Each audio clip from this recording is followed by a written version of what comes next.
ಕರ್ನಾಟಕ ಕೊಡವ ಸಾಹಿತ್ಯ ಅಕಾಡೆಮಿ ಕನ್ನಡ ಮತ್ತು ಸಂಸ್ಕೃತಿ ಇಲಾಖೆ ವತಿಯಿಂದ ಮೈಸೂರಿನ ಕೊಡವ ಸಮಾಜದಲ್ಲಿಂದು ಕೊಡಮಾಮೆರ ಆರಬೇರ ಸಾಂಸ್ಕೃತಿಕ ಕಾರ್ಯಕ್ರಮಕ್ಕೆ ಮುಖ್ಯಮಂತ್ರಿಗಳ ಕಾನೂನು ಸಲಹೆಗಾರ ಹಾಗೂ ಶಾಸಕ ಎಎಸ್ ಪೊನ್ನಣ್ಣ ಚಾಲನೆ ನೀಡಿದರು.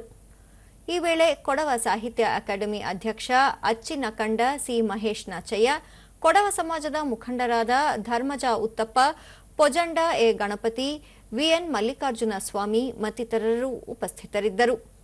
ಇದೇ ವೇಳೆ ಕೊಡವ ಸಾಹಿತ್ಯ ಸಂಸ್ಕೃತಿ ಬಿಂಬಿಸುವ ವಿವಿಧ ಸಾಂಸ್ಕೃತಿಕ ಕಾರ್ಯಕ್ರಮಗಳನ್ನು ಪ್ರದರ್ಶಿಸಲಾಯಿತು. ಬಳಿಕ ದೂರದರ್ಶನದೊಂದಿಗೆ ಎಎಸ್ ಪೊನ್ನಣ್ಣ ಕೊಡವ ಸಂಸ್ಕೃತಿ ಸಾಹಿತ್ಯ ಬಿಂಬಿಸುವುದರ ಜೊತೆಗೆ ಕೊಡವ ಜನಾಂಗದ ಪರಂಪರೆ ಉಳಿಸಿ ಬೆಳೆಸುವ ಉದ್ದೇಶ ಇದಾಗಿದೆ. ಹುಟ್ಟೂರಿನಿಂದ ಹೊರಗೆ ಹೋಗಿ ಜೀವನ ನಡೆಸಿದರೂ ಪ್ರತಿಯೊಬ್ಬರೂ ತಮ್ಮ ನಾಡು, ನುಡಿ, ಸಂಸ್ಕೃತಿಯನ್ನು ಎಂದಿಗೂ ಮರೆಯಬಾರದು ಎಂದು ಹೇಳಿದರು.